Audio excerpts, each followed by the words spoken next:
All right, well, I can still start the meeting. Yes.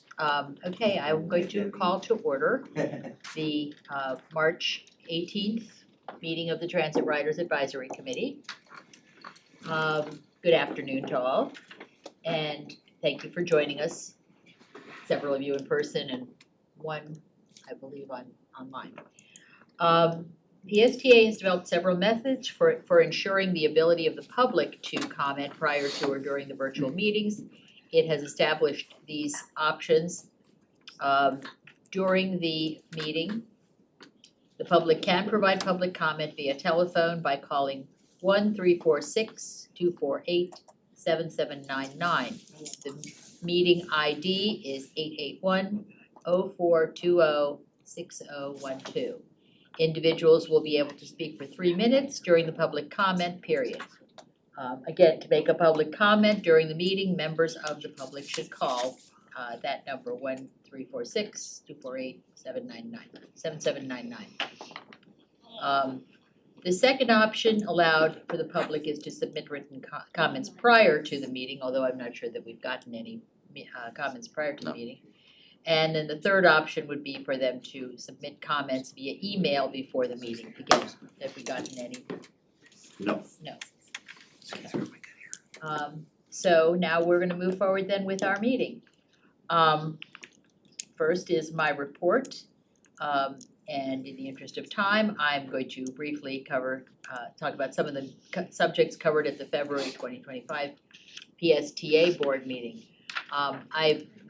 We've said these things before, but I went to that board meeting and it's fascinating. It's really interesting because their choices affect us.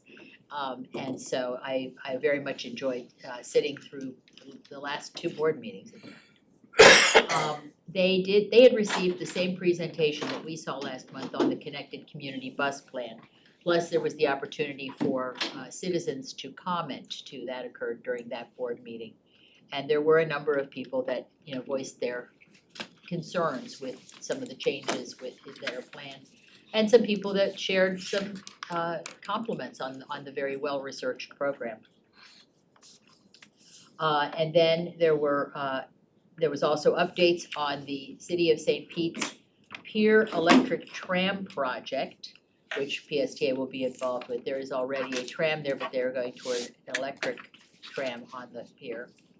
And then information on the Cross Bay Ferry service.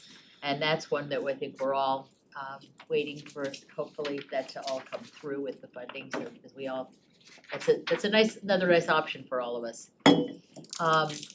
Since that meeting, the chairman of the board, Mayor Dan Saraki, lost his re-election bid and he will no longer be part of the PSTA board. A new chair will need to be selected next month at the next coming meeting after the issue goes to the board nominating committee. So that will be very interesting for us. It's interesting who the board members are and also, who the chair is, how that affects us. That's it on the board meeting. The next is Elizabeth Olden's going to report on Forwards Pinellas. Okay. First thing is, they're all excited about the grouper. They like the name of it because everybody likes grouper fish. Right. Yes. Right. And they were excited to learn that it's just $8. And they compared it taking a Uber for over $100. So it's $8 to get to the beach and it's $8 to get back to the airport. And there's signs in the airport advertising you can take this for $8 all the way to the beach. Great. And they were very excited about that. The next thing is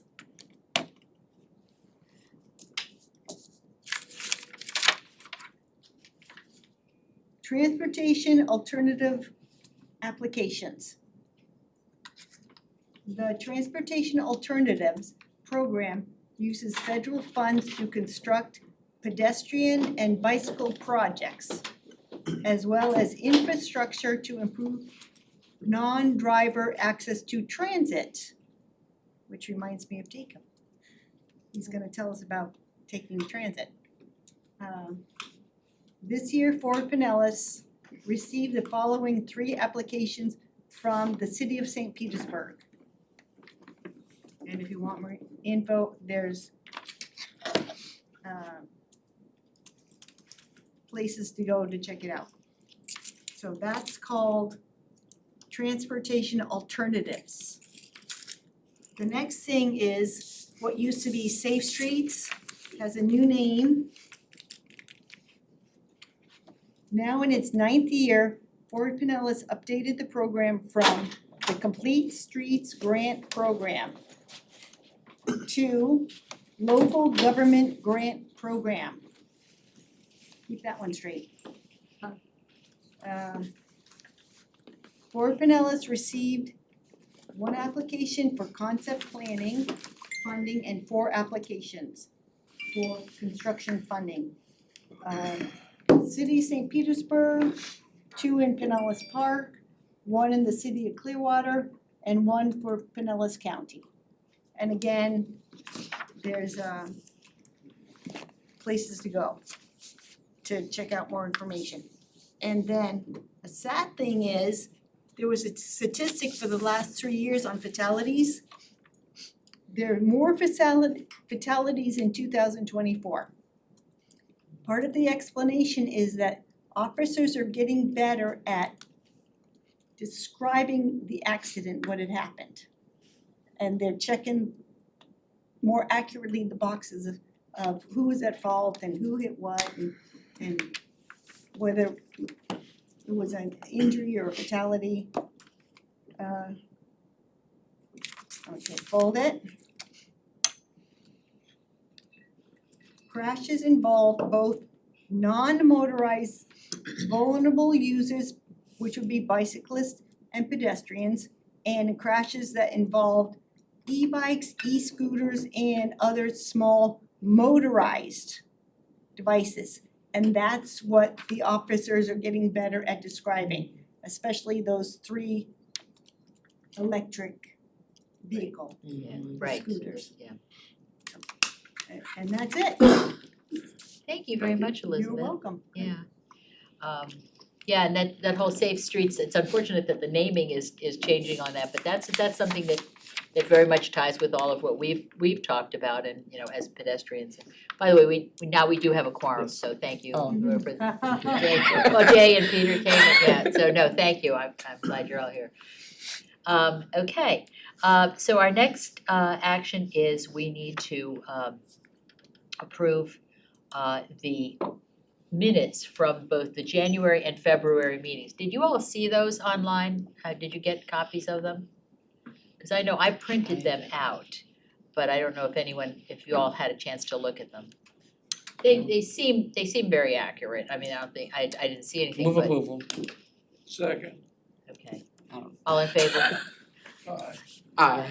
Yeah, by the way, in the future, if you ever want to, go online to the PSTA site and go to meetings, and you can go look at the agenda for this meeting on there actually had a link to each of those 2 minutes, and so I brought. Bob,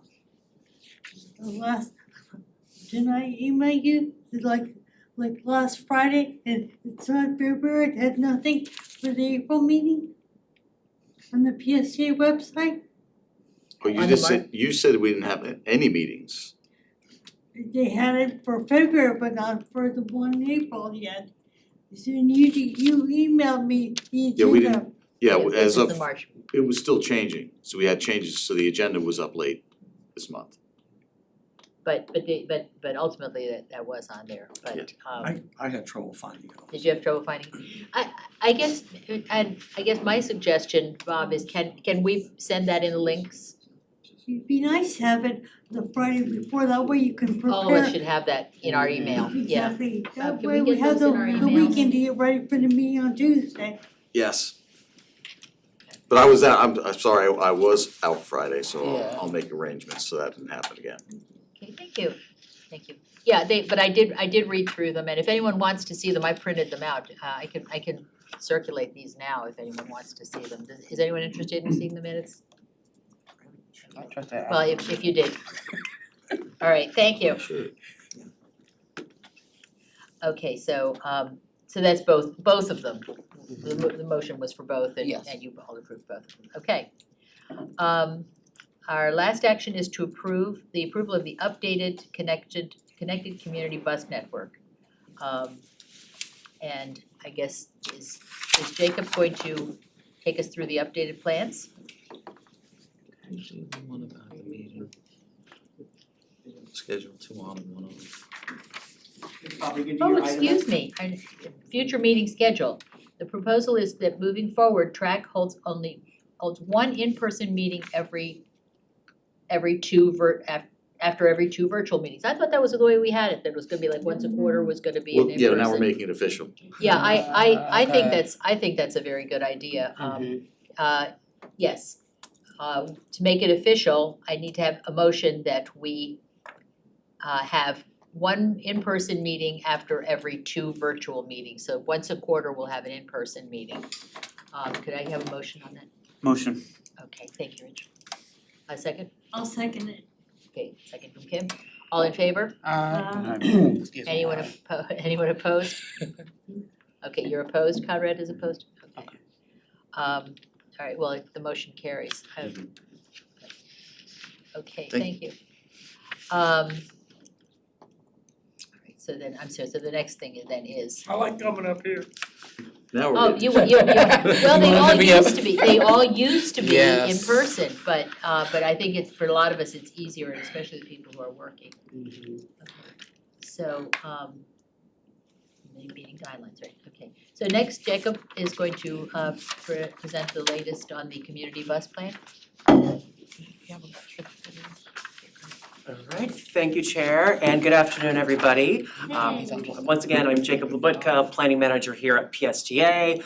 So this has been the culmination of over a year and a half of a lot of different conversations and a lot of planning effort, engaging with riders, municipalities, community stakeholders, the board, this committee on many occasions, and I'm really appreciative of all of the input, very thoughtful input that you all have given throughout this process, particularly over the last few months where we've made very specific tweaks based on rider recommendations, your recommendations, operational recommendations, because we really want this to be a community-driven effort. So we've really gone through the process to try to engage with as many different people as possible to make sure that voices are being heard as we go through this planning effort. So thank you all again for your contributions to this effort. I thought this was an action item, I'm not sure what happened to the recommendations slide.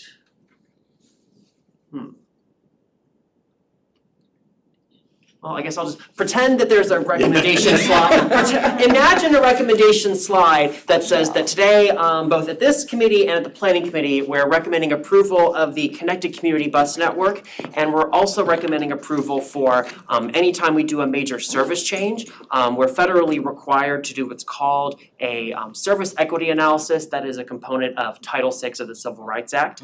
So there is an attachment in the packet online that has more detail about that. We're also recommending approval of that document. So, a few overall summary tenets of the plan, and I believe you've mostly seen this slide before once, if not more than one time in the past. So this bus network recommendations, so as is mentioned before, these are cost neutral recommendations. So we're just looking within our existing budget at what ways we can improve the quality of our transit system. And as the name of the recommendations imply, this plan functions as a network, which is why we're bringing this as one item and are looking to implement this all in one go this fall.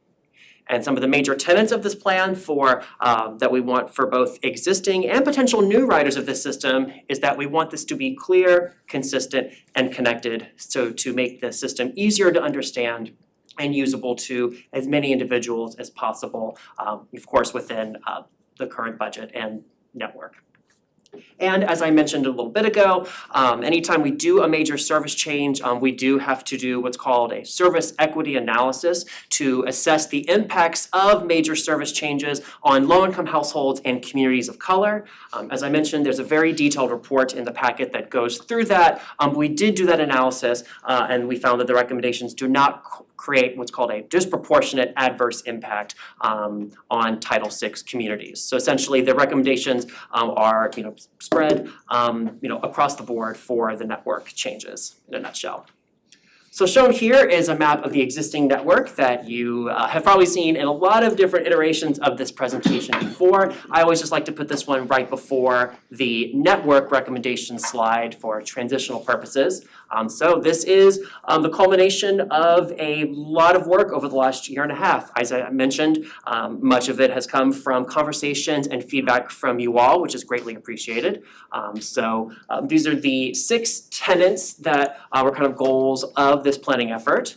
So first off, a big goal here is to reallocate services, since we know that there's been a lot of rider demand for expanded evening and weekend travel. So we've taken some service from peak travel and have shifted that to provide more consistent service to where the majority of our routes will now operate 7 days a week. We're also being responsive to the fact that we are a tourist-oriented market and trying to improve services to connect to tourist destinations, such as extending the Route 65 out to Indian Rocks Beach and better staggering the Jolly Trolley and Suncoast Beach trolley services to provide service every 15 minutes out on Clearwater Beach. We're also looking to capitalize on our premium core routes and to expand our offerings of services operating every 15 minutes, which we're doing through this plan, through that better scheduling of services out on Clearwater Beach that I just mentioned, as well as the introduction of the Spark service, which is that red line on the southern portion, southern half of the map, that'll be a limited stop service connecting Grand Central Station and Eckerd College. This plan also seeks to increase access to jobs. So on a regular weekday, that does have a slight increased access to jobs for the average rider. There's about a 6% increase in access to jobs within an hour's ride. But that increase is even more significant on evenings and weekends of up to 24%, which is obviously very significant. We also want to decrease travel time with what's called timed transfers at select locations like Park Street, Largo Transit Center, and downtown St. Pete, where we'd work with the scheduling team to schedule routes in such a way that they would arrive within either the common area in downtown or at transfer centers within about a 10 to 15 minute window to better facilitate transfers and decrease travel times, particularly for those riders connecting between routes operating every 30 and especially every 60 minutes. And as I mentioned, the plan is cost neutral. So, we've, like I said, this has been a very iterative process, and even up to a few weeks ago, we were still making modifications. I know as Gloria just mentioned, at the public hearing, we did receive a lot of different comments. We certainly received some great praise from folks, but we did receive a few very specific concerns and comments from folks on a few issues that they may have had with the recommendations. So shown here on the screen is a summary of changes we've made to 4 routes after the public hearing, based on things we've both heard from riders in the public hearing and externally either via email or from our operations team. So I'll just walk through this list real quick. So first up in green is our Route 18. So we have now on that route created a variant, which is a concept we've done on other routes, having an A and a B variant. So we've introduced that concept to Route 18, and so that will allow us to, for every other trip, provide service on 58th Street in between 9th Avenue North and 22nd Avenue North. Service in that section was originally going to be eliminated in the plan, but by creating a variant, we can restore service in the plan to 58th Street, which was a comment that was made at the public hearing. And for Route 19, this is something that in blue, this is something we heard from our operations team, that many of our riders, we initially had it ending at the transfer center at Tarpon and Huey, whereas today it does go out to Pinellas Avenue and Tarpon Springs, closer to alternate 19. So we did restore the route to connect to alternate 19 to be responsive for what we've heard from some riders who do need to connect to some of those destinations. We've also made modifications to Route 22. We heard both at the public hearing and via email that initially we had that line in red, the 22, deviating around down to 17th Avenue North near the Publix in that area. I think the original idea was, to get it closer to some of the stores in that area. But we did hear from several riders that would impact their trip and that they were going to existing destinations along 22nd Avenue North in the section that was going to be deviated. So we decided to just move it back up to 22nd Avenue North and just have it be a straight line like it is today. And lastly, we've heard from one operator and a writer who emailed in about a very specific segment on the Route 24 that operates similarly to the Route 23 does today along 22nd Avenue South. So we heard with the way that we had it routed, so the route was originally routed to where it would travel on 22nd Avenue South and continue on to Gulfport Boulevard, kind of by the Pasadena Country Club area. But in so doing, we would have been missing a few areas on 58th Street and 15th Avenue South near Stetson University. And so we realized we would get a lot more ridership by having it go that path than frankly having it go by a country club where we're frankly not gonna get much ridership. So we did make that deviation as well. So again, just wanted to show that we, up until the very last minute, we're still making tweaks to the plan based on public comment that we have received. So some of the next steps, so of course, this week we're taking this to committees, and then next week this will go to a final vote to the PSTA board. And then following that, the true work can begin to make this a reality. There's gonna be a lot of work done with our scheduling team, our marketing team, our facilities team, our municipal partners, and probably most importantly, the riders. Making sure that we are effectively communicating with our riders in a bunch of different ways, whether that's going out to terminal, digital outreach, you name it, we're gonna try to do it to make sure that everyone is prepared for the series of network changes that will be implemented this fall. And so with that, I'm happy to take any questions, and Ricky Angara from Jarrett Walker and Associates, who was instrumental in this planning effort, is also on the line in case you have any questions or comments from him. And so I will go ahead and pass it back to you, Chair. Okay, thank you. I will entertain any questions from the rest of you, but I'd like to start by my questions. As you know, Jacob, I had sent you notes. My favorite route is going away, which is the 67.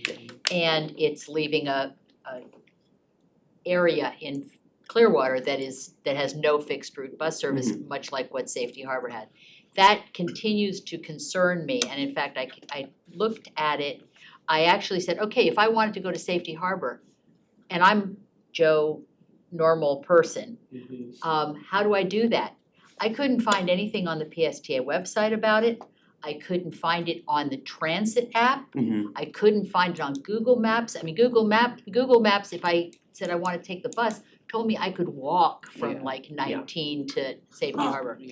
And I think it becomes a huge communication opportunity that we have to do better. And if we eliminate these routes, we have to make the communication of what's happening. And my concern is that we're gonna lose bus riders. There are so many people that when they see the buses go by, when they see the bus stops, it's like, oh, that's one of my options. I hadn't used it, but maybe I can do that. When that goes away, then those become non-bus riders probably in the future. And so I guess I'm begging you to make sure that the communication be far more robust for all of this. No, thank you. That is a really valid comment and concern. So this actually just came up yesterday. So I spoke with Amanda Baird, our head of communications and marketing. So she has indicated a desire to do a complete rebrand of how we do on-demand zones. So there'd be similar branding between the Safety Harbor on-demand zone as well as the on-demand zone that is replacing part of Route 67. And I think we're gonna be working closely with Bonnie and her team to very thoughtfully design the zone and making sure that we're, serving both existing riders on Hercules, but we're also responding to riders such as that one public comment we received from the public hearing from those people that live at Sunset Point and I want to say Belcher, I think. And so definitely going to put a star or whatever you'd like to call it in that area. And then I think something else I want to explore with Bonnie and her team is that now that we'll have 2 of these zones, I want to chat with her and see if there's a way for our technology provider Spare and what it would take to integrate that into Transit app so that can be shown as an option for riders. Thank you. Of course, well, thank you for that comment. Other comments, Jay? One, I'm glad that we changed to 24 in the Gulfport area. As someone who used to live over there, the 23 doesn't go anywhere over there.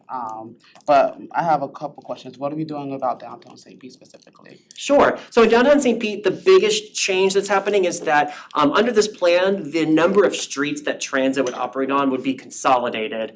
So it would be creating what we're calling on the planning documents a transfer hub, to where using probably mostly existing stops around the area of 3rd and 4th Street, around 1st, 2nd Avenue South. Okay. Buses would pass through that common area, since obviously, we're not gonna be able to get a traditional transfer facility area like we have at Grand Central. So utilizing our existing resources and bus stops in downtown, trying to improve the transfer experience to bring it closer together, because I'm sure as many of you are well aware, while some bus routes certainly intersect each other downtown, others like the 7 and the 15 on the south side and the 38 on the north side are obviously quite far apart. So we want to bring that closer together so riders are maybe only having to go 0 to 2 blocks instead of, 2 to 8 blocks. Yeah. As someone who thinks they're fairly well versed with the bus routes, I'm always confused about which bus goes on what street when I'm going downtown, and invariably end up several blocks from where I thought it was going. Speaking of that, like, what is the outreach plan going to be if or once this is approved? No, absolutely.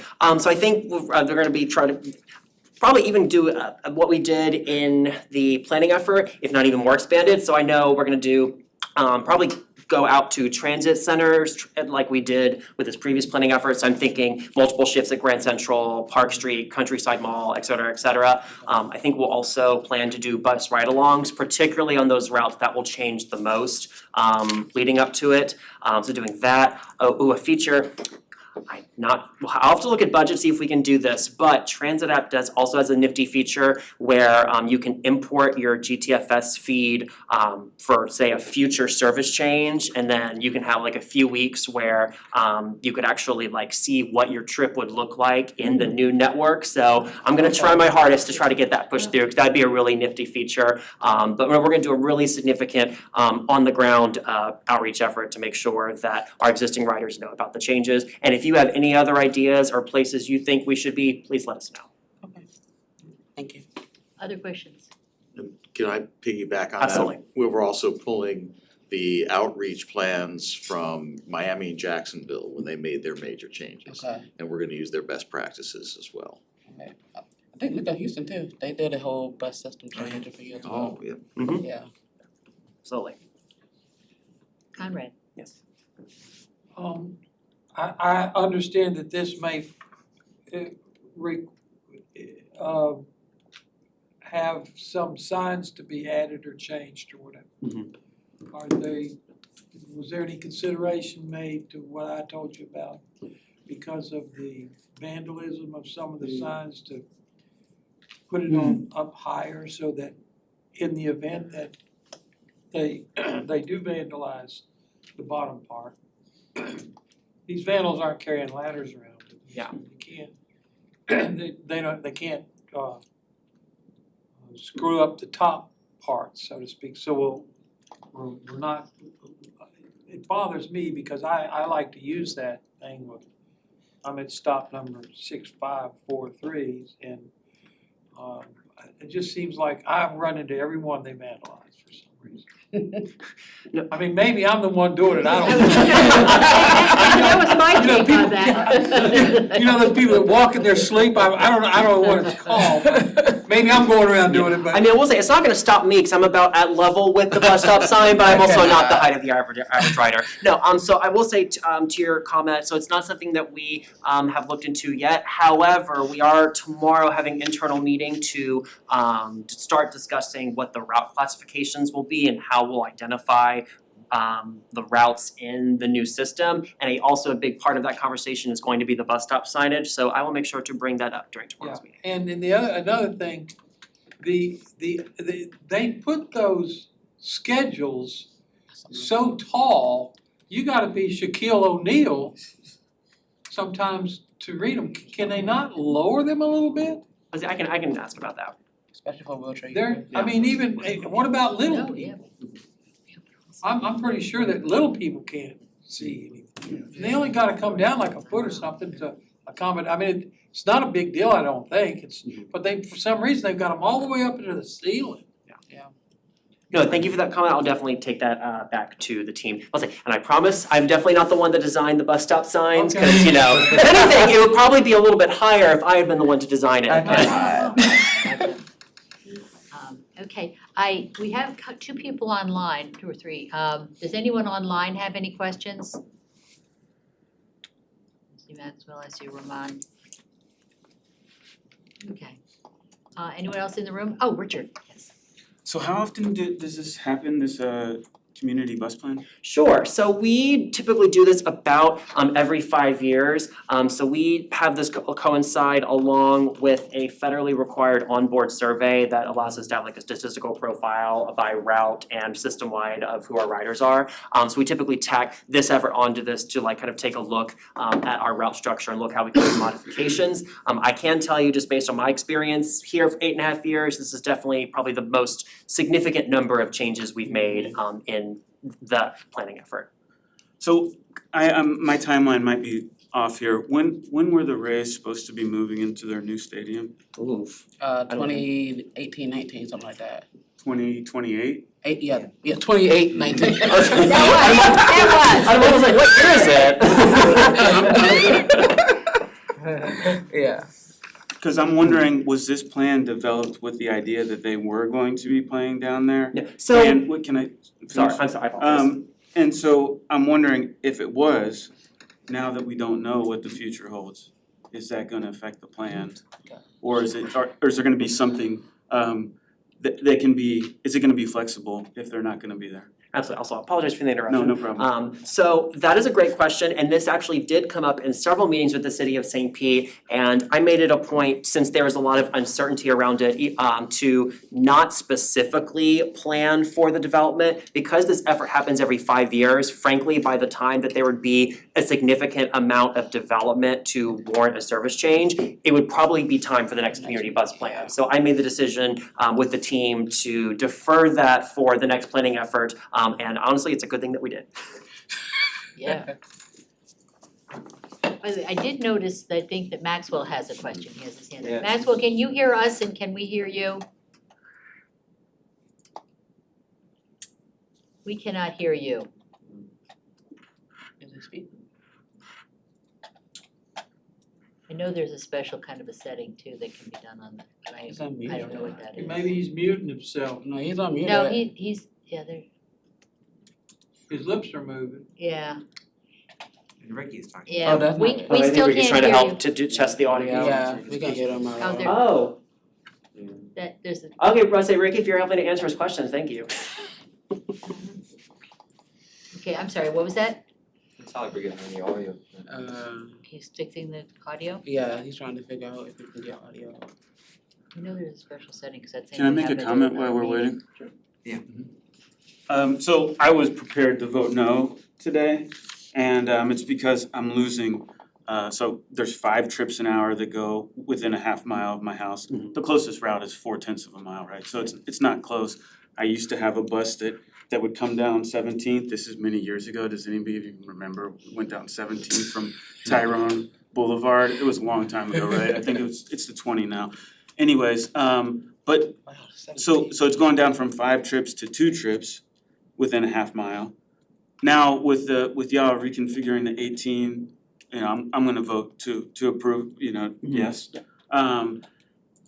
But I still don't, so y'all have, you know, heard comments and changed some of the plans. I still don't understand why the 29 is gonna be leaving a major road and going up on the 13th. Just because, you know, I like to get across town Mhm. quick. Yeah. So that's my only, there are some additional changes that I'm not a fan of, but y'all have done pretty good in the past, so, you know, benefit of the doubt. But I appreciate the changes that y'all have made. Absolutely, no, thank you for the comment. Leslie, and I will preface all this by saying that, you know, since, you know, these are obviously just changes to bus routes, so we're gonna be monitoring in, you know, the months following implementation, and so we're gonna see how things work, and certainly because we do multiple service changes a year, you know, we certainly have the flexibility to, you know, move things around in certain areas as needed, so I'll just throw that out as well. By the way, Maxwell did type in his question on the Yes. on the Zoom thing. What does it say? My question is, can we talk to the city Oh, yes, yeah, I can see about that. putting Walks crosswalks? near certain stuff. No, sir, that is certainly, yeah, that's certainly something depending on the city. Which one? I know probably different cities have different policies around that, but that's certainly something we can talk to depending on the city and the bus stop in question. But happy to follow up with you about any specific bus stop concerns that you have. Yes, Conrad? Okay. I don't know who's responsible for this, but I don't like to cross the street sometimes. So I will take a bus to cross the street, especially like Almerton Road. Or I'll take, one particular place that's really a pain in my behind is US 19. But some of the bus drivers seem to believe, maybe it's true, that you can't ride the bus To the end up of the 19 terminus. one side And then come back down. If to you can. the end of the line to ride the bus to get over to cross the street. They don't wanna let you, in other words, and it's not about paying the second fare, cause I don't pay anything anyway. Yeah. But they won't, they said, no, you can't ride my bus. You have to take the next bus. For what reason? No, It yeah. makes my sense. Is that not the No. most ridiculous Yeah. thing you've ever heard of? Do you have because my understanding, I've done that plenty of times, I've ridden to the terminus. You should be able to do that. I mean, Yeah, we can bring that to the attention of our operations team to look into that.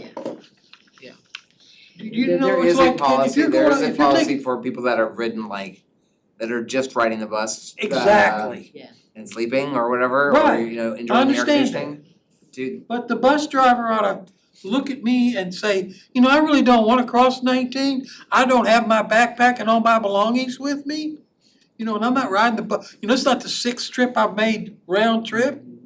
That they ought to be able to say, because the 34 goes up to Largo Mall, whatever it I know is. what you're about, yeah. And then it stops and it probably has a 15-minute layover or something, and the bus drivers and everybody goes into The Walmart. Walmart, and then they all come out. And if you rode the bus up there, some of the bus drivers will tell you, you can't ride the bus, you have to wait for the next one. Because you can't, not, I don't know what the logic is, you can't ride the same bus. You can't continue, once the bus gets to the end of the line, that's the end of the line, you can't continue. Yeah, that's what he was explaining, I think, is it has to do with the fact that there were people who were kind of like trying to live. I understand that, but the And we're bus not, driver but- ought to have enough sense to say, Well, especially Yeah. if the bus had a layover and everyone got off anyway. but this, again, when you see this happening, you have to let us know At the immediately. time when it happens. You say Contact us so we you've can heard about it. well, the discipline bus the driver's driver. closed the door and gone. So just give us the bus number, time, date, we'll pull it, we'll know who the driver is. Call Bob. Remember time I said, Bobby, The other thing, by the way, Conrad, because I've had that experience on some places where there wasn't a good crosswalk, contact your city. If you're in the city of St. Pete, if you're in the city of Clearwater, I've done that. I've sent them notes. And if they fix it, that's exactly what our Track Star program has been about. Well, I mean, I've had bus Yeah, we drivers had- tell me yeah. that the bus is not to cross the street, cause I've gotten on the first stop on Overton Road, next to it, and taken it to the first stop, and the bus driver goes, the bus is not to cross the street. they shouldn't be giving that opinion. Yes, it is. Why is it not? It's whatever you're Well, using it the for. bus driver was wrong. Okay, You are a track board member. yeah. You tell them, Well, you shouldn't have to, yeah, but yeah. you know how to ride the bus. I mean, Exactly. generally speaking, I get the issue resolved, cause I call Bob, I call up, Greg, and then Greg will send, they've sent people out there, they've sent they've sent the, what do you call that bus, standby bus, to pick me up somewhere, to take me to my house, so, it gets resolved, but it's like, why is my head exploding? I feel that. Okay, Jay? Jay, Somebody mentioned the crosswalks, and I know this is not directly part of the community bus plan review, whatever it's called. But the city of St. Pete is doing a study on MLK South on improving the overall streetscape and transportation there. Are we in communication with them about how these can synergize together? Oh, yeah, no, absolutely. I'm not as familiar with that project, but I wonder if that's tied in with the South St. Pete mobility study, but either way. It is. Okay, oh, in that Yes. case, yeah, great. I haven't been as involved in that project recently, so since we have regular meetings with them, so yes, we are absolutely in loops with them on that. Awesome. All right, that was Alright, it. thank you. Any other comments? Okay, then I would entertain a motion to approve the Connected Community Bus Plan recommended by. Motion approved. A second. All in favor? Aye. I'll oppose just because my line's going away, but that still carries. Thank you. Alright, Great, thank you all very Thank much, you very and much. apologies, Ricky, Somebody that put it didn't something in work the out chat. for the audio to work out, but thank you so much for attending. Someone just put a comment in the chat. oh, is there another comment in the chat? Oh, I think that that's Maxwell's comment related to the crosswalk concern, stop Okay. 7070, I'll make a note of that. Okay, Right. good, thank you. Thanks, Jacob. Okay, and then our next item is an information item, and this is one that in fact had been presented to the board, and I found very interesting, and I talked with Bob, and Devin is going to talk with us about the selection of bus sizes and the policies on that, cause I found it fascinating. Thank you, Chair. Good afternoon, Track. My name is Devin Deal. I'm the Planning and Data Analyst Manager here. And as Gloria said, I'm here to talk to you guys about PSTA's bus fleet.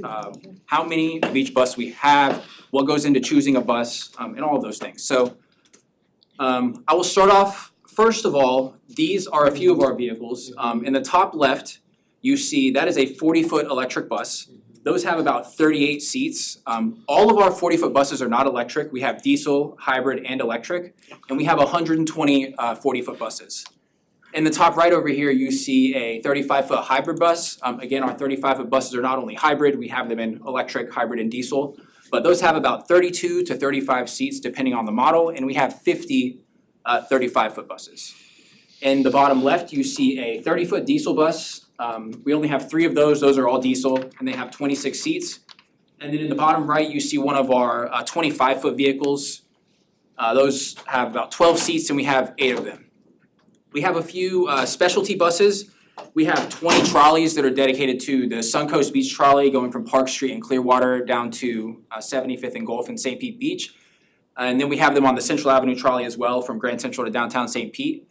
There's 20 of those. And then for the Sunrunner buses, the specially branded Sunrunner buses, we have 12 of those. Those are 40 feet. And they have 23 seats. And also these buses were custom designed to have that extra standing room inside. And bicycle racks to kind of facilitate that fast, easy boarding for riders on the platforms. And so this just breaks it down a little more. You can see in total we have 132 40-foot buses. We have 50 of the 35-foot buses, 3 30-foot buses, 20 38-foot trolleys, and 8 of the 25-foot shorter vehicles. So there's several things that go into a bus size consideration, how we choose a bus size for our fleet. The number one concern is ridership. We have to put out a bus appropriate for the amount of riders that are gonna be on a route. Another one is infrastructure constraints. We wouldn't wanna put the biggest bus we have making really sharp turns on brick roads in St. Pete and things like that. So we have to be cognizant of where the buses are traveling. And we have to plan for peak service and peak ridership. So I live in West St. Pete, and if I walk my dog at 5:30 in the morning on Central Avenue before I come to work, it's empty. All 4 lanes are empty. But if I walk my dog when I get home at 6 o'clock, all 4 lanes are packed full. So transit works the same way, in that lack of demand at 5 or 6 in the morning doesn't indicate that there's never a demand for those 4 lanes on Central, right? So when someone might see an empty bus or a few riders on a bus, that doesn't mean there's never a demand for a larger bus on that route. The most efficient thing we can do is put out the largest bus we would ever need on a route, because we're not gonna turn people away at the door. And if a bus is full, we're gonna have to send another bus out, just like we did for you, to pick you up and take you where you need to go. Different reasons, but same concept, we're not gonna leave you stranded. There's different maintenance requirements for the buses. The 30, 35, and 40-foot buses, Most of ours are made by Gillig, and those are really heavy-duty, durable buses. Those 25-foot vehicles, they are have a lot more maintenance required. They're not really designed in the same way to run all day, day and night, picking up passengers nonstop in the same way that our heavy-duty Gilligs are. So there are different maintenance requirements. And we also have grant funding requirements depending on how the buses were purchased. So if we use federal grant money to purchase like an electric bus, for example, we are not allowed to just send the electric buses into high-income neighborhoods and the diesel buses into lower-income neighborhoods. We have to evenly disperse them throughout the county. And so there's a lot going on here, but this is the meat of the analysis that we do when we're trying to determine what size bus we need on a route. And I will walk you through all of this. So I have the numbers for our current fleet size up here in the top right just for reference that you saw a few slides ago. And what you see on the left here is the absolute max load. And what max load is that is the maximum number of people that was ever on a bus on that route at any given time in fiscal year '24. On the bottom, this is organized by route down here. And so the buses in green are buses that have the highest loads. You can see the Sunrunner, the highest max load on the Sunrunner was 76. I think I was on that one. Lord. Yeah, I was on one of those buses, I'm telling you, I pulled the report after a Rays game and Yes, we can pack in there like sardines. yes. And what these lines at the top you see, these are kind of the break points where it separates the need for a 40-foot bus versus a 35-foot bus. The line in green breaks at 38. And that's because the max seating capacity of a 40-foot bus is 38. So we know if there's more than 38 riders on a bus, we absolutely need a 40-foot bus on that route at all times. The second line is at 30 because that's the typical seating capacity of our 35-foot buses or right at the seating capacity.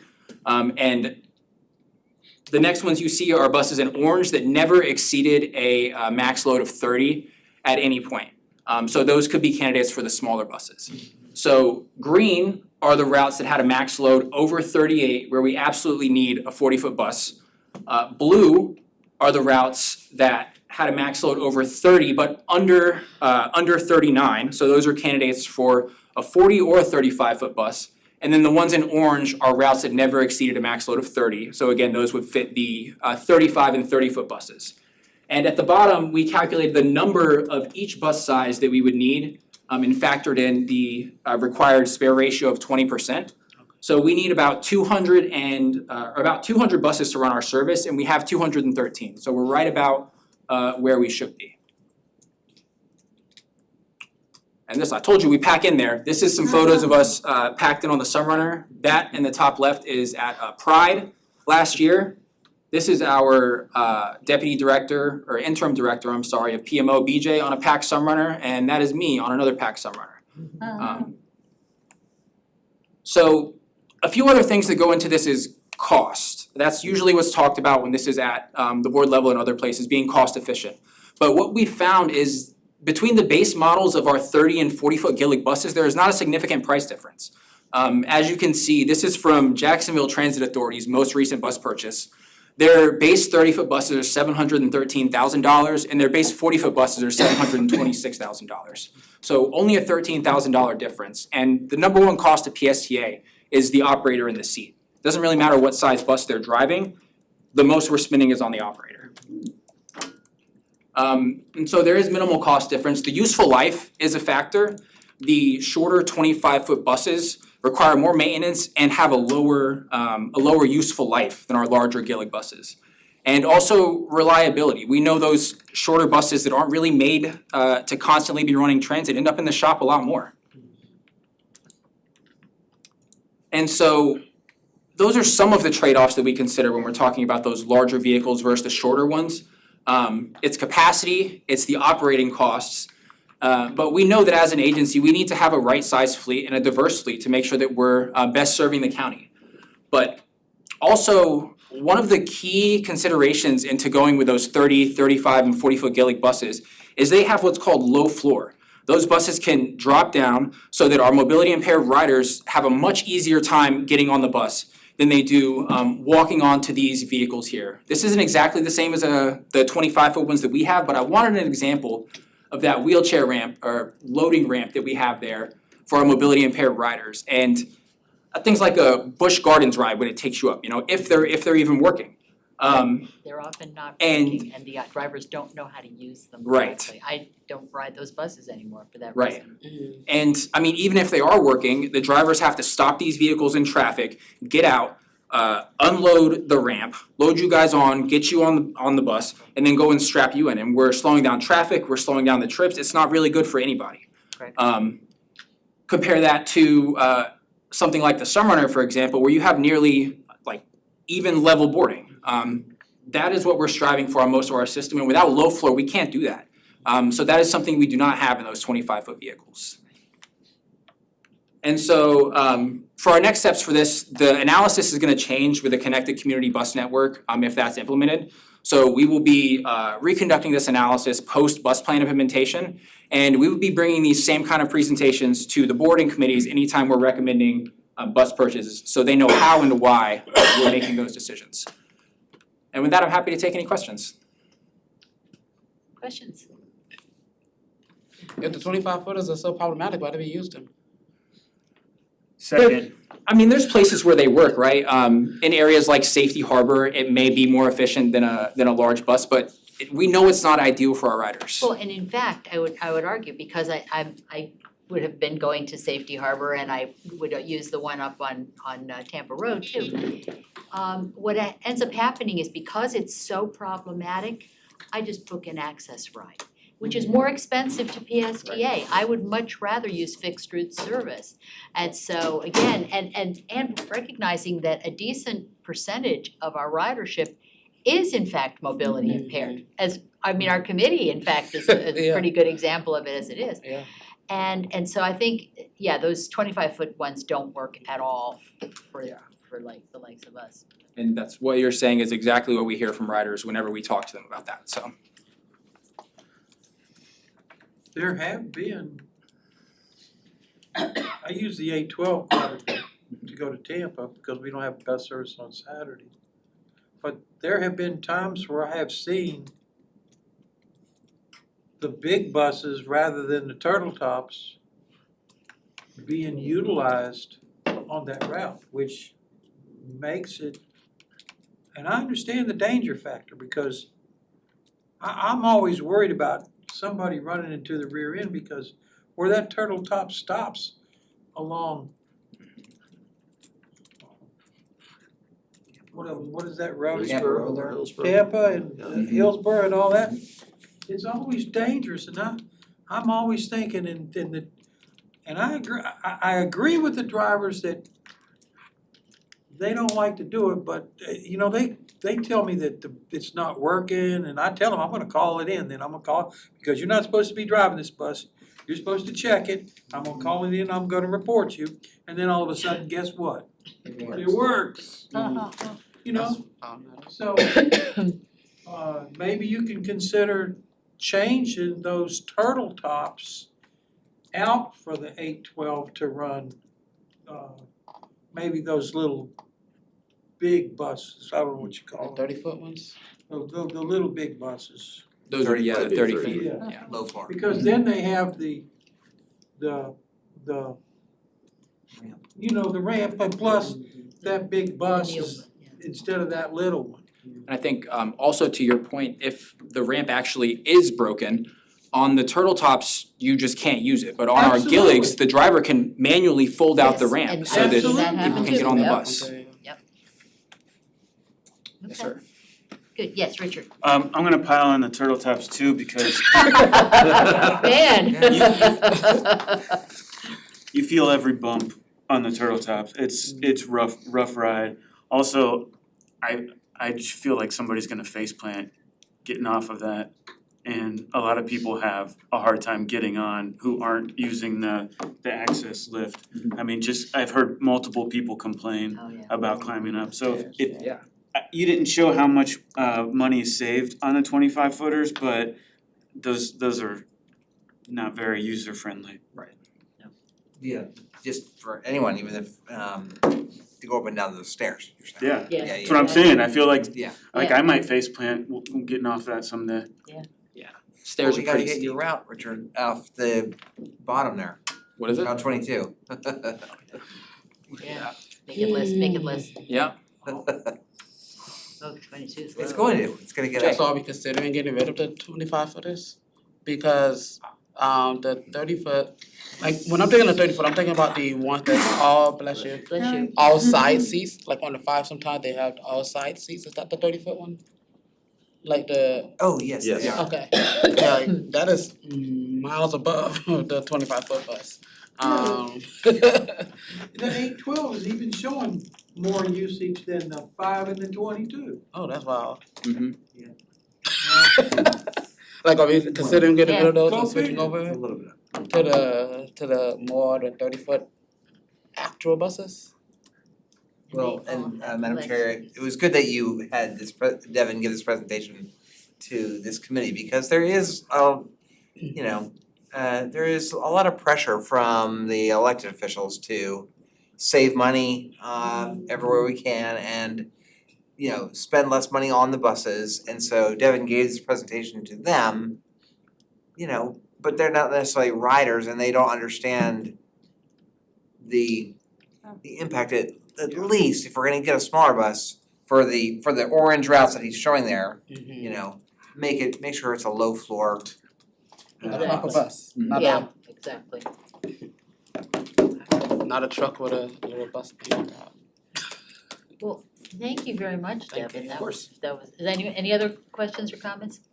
Somebody in the chat. I'm sorry, What's in his the name? chat? No, I don't see it. Waves can. I was making a joke, I think.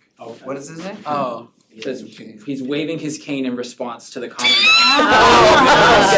With mobility issues. There you go. There you go. You funny. Okay. Well, thank you very much. Of course. Very good.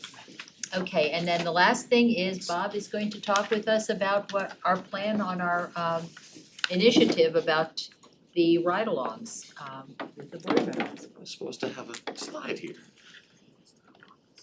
Oh, well, that's all right. No slide, I just wanna talk about the ride-alongs and I wanna thank everybody who has signed up.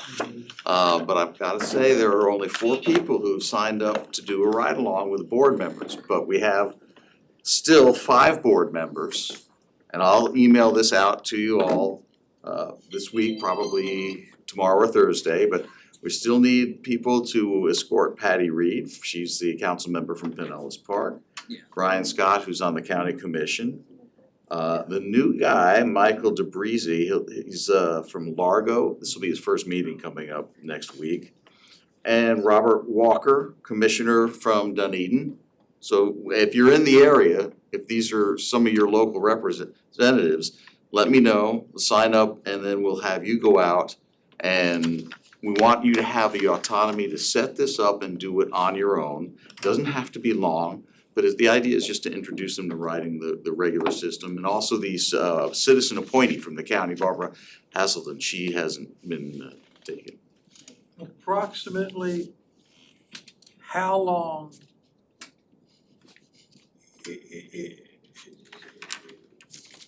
should the interaction take? One bus ride, Yes. 6 hours, You're very optimistic. It's and something that the two of you should work out together, but it doesn't need to be long. and I'd say an hour, Yeah. about an hour. And also if you have something where you got like you can ride to and back from something, like, cause I Yeah, was so I was thinking wondering, how about do this you- up on 19 down to. so do they meet me at my house and then we take the access ride from my house, they park their car at my house, or do I meet them at a PSTA? Do I meet them at Grand Central Station, or do I meet them up here? Where do you wanna meet? So You decide. Have you signed up with a board member? well, I'm, you just give me one and Some guidance. I'll Okay, the whole idea, and because we've got such a diverse group here, is that I want you to be able to set this ride up however you want. If you want to have the access ride and have them meet you, talk to them, Okay. see what they Well, I'm agree sure to, that- I think it'd be wonderful. Yeah, I'm sure that I can, I can make it work.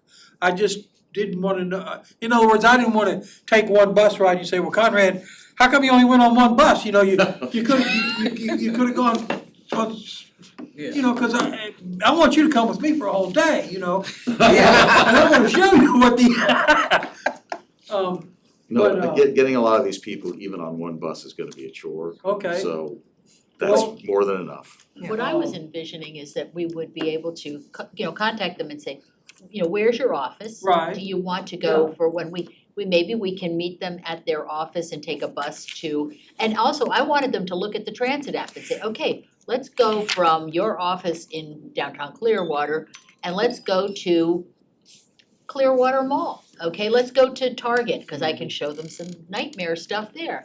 And then back, and then that's a less than 1 hour ride to go from downtown Clearwater to Clearwater Mall, or to go down 19 to Clearwater Mall, from Countryside to Clearwater. Well, I'm old, I live, do you know where the cemetery at 49th and 54th is?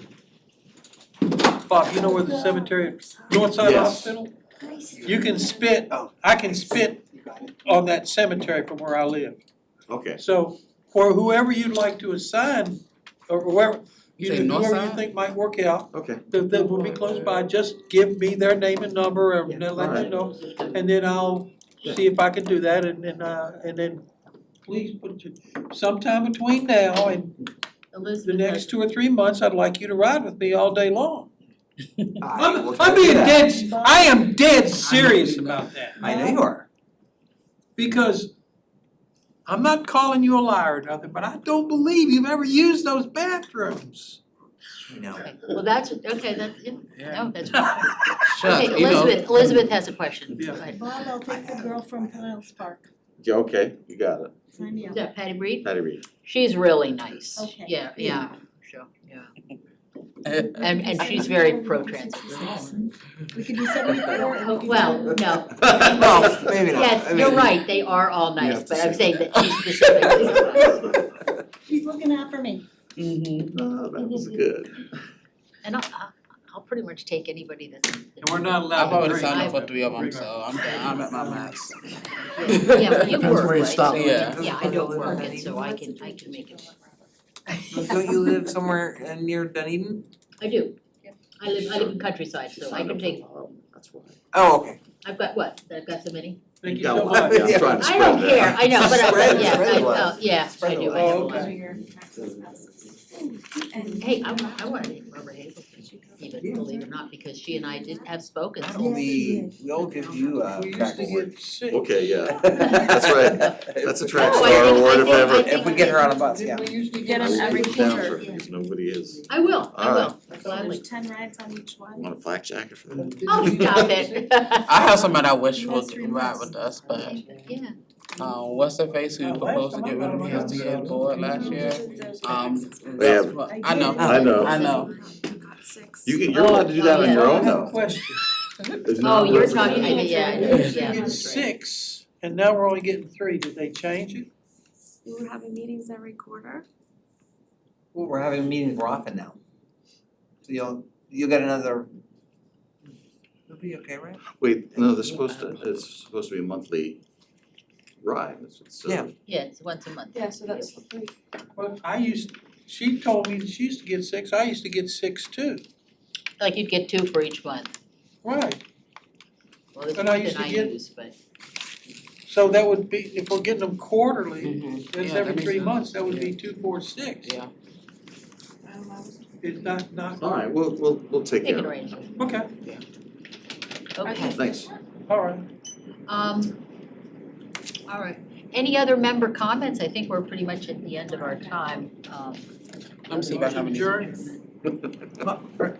Oh, There was just, Yeah.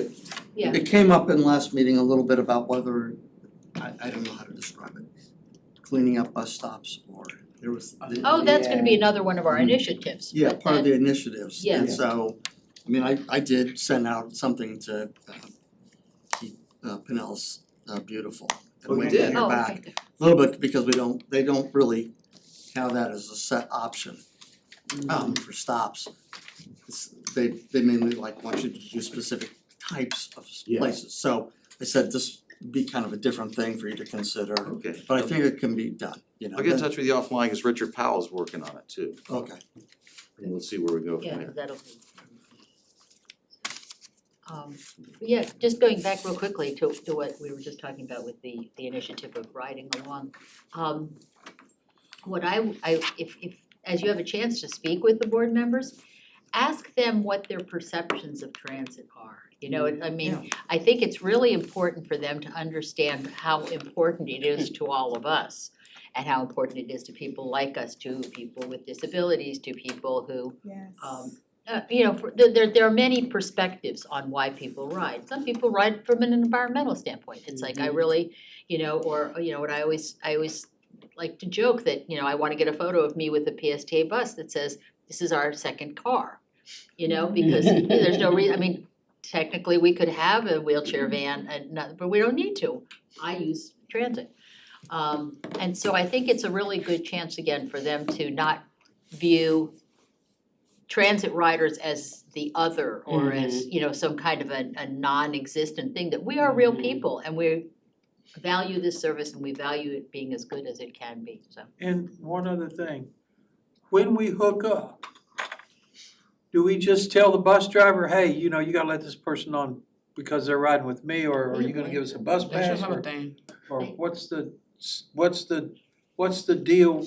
Because I don't wanna get stuck out there and then to get the bus driver says, if you got a bus pass, you can't ride, you know, and you know, what are we gonna do? Well, They have a bad, they if should. the board members don't have a pass, which they should, I'll get you. Then- No, I They don't have get a a pass. Yeah. I have a Yeah, pass. the board members all have a pass. Board members. All these people already have a pass? They do. Okay, no problem. We'll remind them to bring it. Thank you. And keep in mind that these are, most of them are, you know, politicians. So at least most of the time that I've ridden with the bus with a board member or elected official, oftentimes they like to, you know, go around the bus and meet every single person on the bus. that's 'Cause great. and shake their hand, right? So they should be able to do that. Okay. Oh, good, good. Yeah. Richard has a question. Yeah, so sometimes when we're making connections between bus routes, right, you see, you're at a light, you see the bus that you want to go past, you get the operator to call and have the bus wait for you. And so now with some of the routes changing and having to cross busy roads, I'm wondering, is that actual policy? Are they just doing us a solid when they do that? Or what's the deal with that? I mean, like, so if have to cross, then Trained to do that. they are, so even, but now I'm gonna have Look out to, for people that did, you know, just missed it like that. so now I'm gonna have to cross two busy roads. Are they gonna wanna wait for me to cross two busy roads? Is that part of the, cause you know, I don't wanna make everybody wait, but if that's part of the deal, then I'll do it, I guess. Am I being clear? Sorry, I'm not sure, I'm kind No, of you are. stumbling I'm not around sure here. where you're talking about, Well, I'm talking about the 22 to the 4, not before it heads north. I'm gonna catch the 4 going north. So now it's gonna go south, so then I'm gonna have to cross 4th Street and then 22nd to get to the time point that's on the northeast corner there, which is where I would catch the 4. So now, the bus only has to wait 30 seconds for us to catch the turn arrow, and it stopped for me a couple times. But it's gonna take some time for me to now cross the road. Should I just eat that time, or should I ask the operator to see if the driver or if the other one will wait? well, I mean, the drivers are supposed to look for, if you're waving your hand and you're just waiting at the corner of 4th and 22nd, they should wait for you. I've seen that happen. Have you ever done that? Yes, I have. Okay, so they don't. At that They always go, they look straight ahead and never look at the Yeah, person. no, I know, I've had that too. I've been sitting right at the bus stop and the bus blows right by me, you know? Not Yeah. only I've that, had that happen too. you have a Oh, bus like- that's waiting at a bus stop, and the other bus stop will pull up And turn, goes right around them. and then Yeah. go right around the They other don't bus. see you, annoying. they don't And, see you. and they don't even care if, they act like, well, there's a bus there, if they're not on that bus, they're not getting on Sorry, mine. can And we, just go can, on. No, but Can I, we Robert's just Rules just of the other Order night, because I was I right out see here them. at PSTA and the Route 4 had pulled away. I was so depressed as I see, and he stopped, I was waving. I assumed that he would never stop, and he stopped.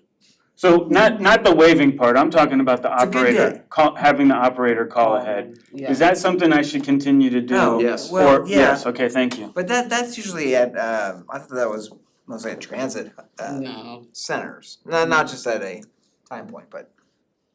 Thank I've you. used it at regular bus stops. When, Okay. yeah, cause we have some, especially the transit app and Google, they recommend you transfer at regular bus stops. So it's like, sometimes I ignore it and just go to the transit centers, but there's been plenty of times like 54th and 49th Street where the 75 and 52 go. I asked the 75 to call the 52 to let me come. So, but it's not just at the transit centers.